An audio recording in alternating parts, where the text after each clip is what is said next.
தமிழும் சரஸ்வதியும் சரியா நெக்ஸ்ட் பிரேமோ என்ன மாதிரியான ட்விஸ்டாக்க போகுதுன்னு பார்க்கலாம். ரொம்பவே பயங்கர சந்தோஷத்துல இருக்காங்க ராகினி. உங்களுக்கு சொல்ல வார்த்தையே இல்லைன்னு உங்களுக்காக நான் உங்க மனசை கஷ்டப்படுத்துற மாதிரி ஏகப்பட்ட விஷயம் நான் செஞ்சிருக்கேன். ஆனா அது எல்லாமே மனசுல வச்சுக்காம எனக்கு பர்த்டே கிஃப்டை இந்த அளவுக்கு ஒரு சர்ப்ரைஸ் நீங்க பண்ணுவீங்க நான் நினைச்சு கூட பார்க்கலன்றாங்க. இங்க பார், ஒரு கடையை உனக்கு பார்த்தாச்சு, அட்வான்ஸும் கொடுத்தாச்சு, இந்த ஹாஸ்பிட்டலுக்கு நீ தான் எல்லாமே சொல்லிட்டு சொல்றாங்க. அம்மாவோட பேர்ல இலவசமா இருந்து நீ ஒரு ஹாஸ்பிட்டல் தொடங்க போற. அதை கேட்கும் போது எங்களுக்கு எந்த அளவுக்கு சந்தோஷமா இருக்கு தெரியுமா, சொல்ல வார்த்தை இல்லை, அந்த அளவுக்கு ரொம்பவே சந்தோஷமா இருக்குன்னு சொல்லிட்டு சொல்றாங்க. உடனே நம்ம சரஸ்வதி வீட்டில் இருக்க எல்லாருமே ஆல் தி பெஸ்ட் சொல்றாங்க.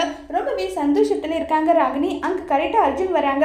என்னுடைய பொண்டாட்டிக்கு ஹாஸ்பிட்டலை ஓபன் பண்ணி கொடுக்க நீங்க யாரு, எதுக்காக நீங்க இப்படி பண்ணிட்டு இருக்கீங்க, அவ வேலைக்கு போக கூடாது, அதை நான் அவகிட்ட சொல்லிட்டேன், அவளுக்கும் அதுல விருப்பம் கிடையாது, நீங்க யாரு இதை சொல்றதுக்கு, நீங்க எப்ப கல்யாணம் பண்ணி கொடுத்தீங்களோ அவளுக்கான உரிமை அப்பவே முடிஞ்சு போச்சு, எந்த முடிவா இருந்தாலும் நான் மட்டும்தான் எடுக்கணும்னு சொல்லிட்டு அர்ஜுன் அங்க கோதையோட வீட்டுல பயங்கரமா பிரச்சனை பண்றாங்க.